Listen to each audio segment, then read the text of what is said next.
sa frontline ng balitang yan, si Brian Basa. Talaga ba? 6 na oras nirereklamo ng ilan sa inyo? Eh di mag half day na lang kayo.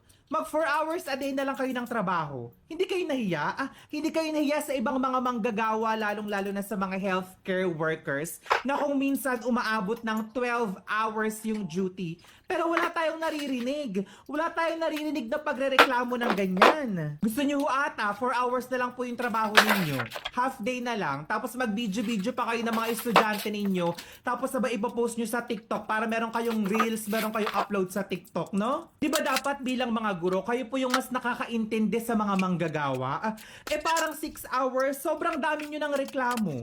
Hindi nyo ba naisip yung ibang mga tao dyan na higit pa 6 hours yung trabaho araw-araw? Mga medical professionals, mga nagtatrabaho sa construction, mga security guard, mga call center agents, hindi nyo ba naisip yung mga taong yun? Sabihin natin na oo, mahirap yung trabaho ninyo. Bakit? Meron bang madaling trabaho? Kaya nga sinabing trabaho kasi mahirap po yan. Kaya huwag nyo po sasabihin na ay ang hirap po kasi ng trabaho namin kaya gusto namin less than 6 hours lang po kami magtatrabaho.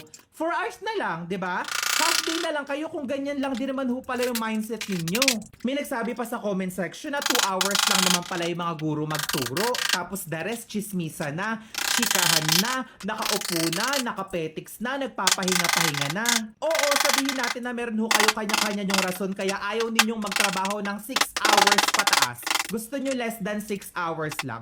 Pero hindi nyo po ba naisip yung mga ibang mga taong nagtatrabaho more than 6 hours? Yung mga taong nasa corporate lalong-lalo na. Kayo po sa gobyerno, kung di po ako nagkakamali bilang mga teachers, ang gaganda po ng mga benefits ninyo.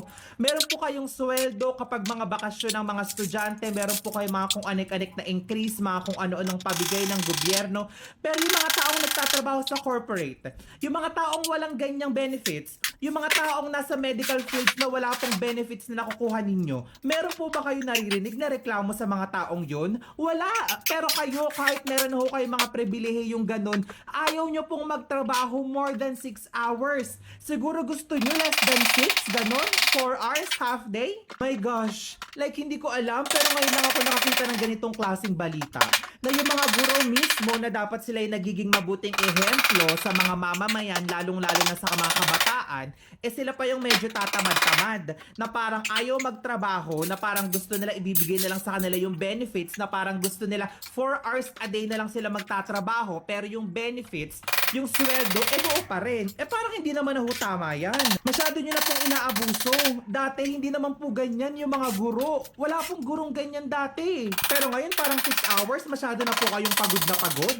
Hiyang-hiya naman po sa inyo yung mga nurse, yung mga iba pang mga taong nagtatrabaho sa healthcare workers natin dito sa Pilipinas. Diyos ko,